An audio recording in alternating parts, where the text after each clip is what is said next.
हमारे समाज में कन्यादान करना एक प्राचीन परंपरा है, जो सदियों से चली आ रही है।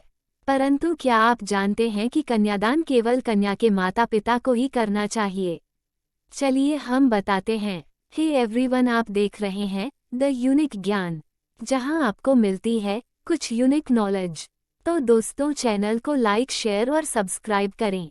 साथ ही घंटी को दबाना ना भूलें।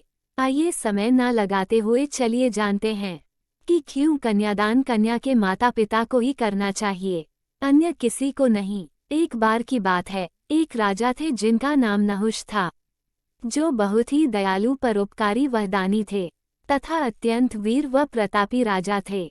राजा नहुष महाराज आयु के अंश प्रवर्तक पुत्र थे।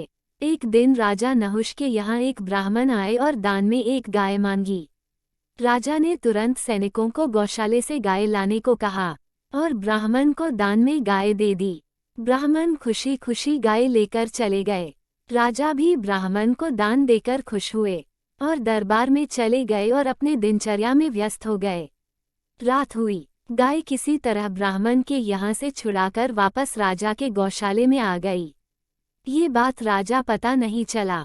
अगले दिन सुबह राजा ने अनजाने में उसी गाय को दूसरे ब्राह्मण को दान में दे दिया। राजा नहुष से अनजाने में हुई इस गलती के कारण उन्हें गिरगिट योनि प्राप्त हुई। दान किए हुए वस्तु से उस व्यक्ति का अधिकार खत्म हो जाता है जिसने दान किया हो। उस वस्तु पर दान प्राप्त करने वाले का अधिकार हो जाता है। अतः कन्या को दान करने का अधिकार माता पिता का होता है और उनके द्वारा दान की हुई कन्या को पुनः किसी अन्य व्यक्ति द्वारा दान करना पूरी तरह से अनुचित है, जिसका प्रचलन हमारे समाज में अत्यधिक है। राजा द्वारा अनजाने में गलती होने पर उन्हें गिरगिट योनि का कष्ट प्राप्त हुआ और हमारे समाज में बहुत लोगों द्वारा कन्यादान करने की परंपरा है। उनको कौन सी योनि प्राप्त होगी, आप जानते हैं तो कमेंट में जरूर बताएं।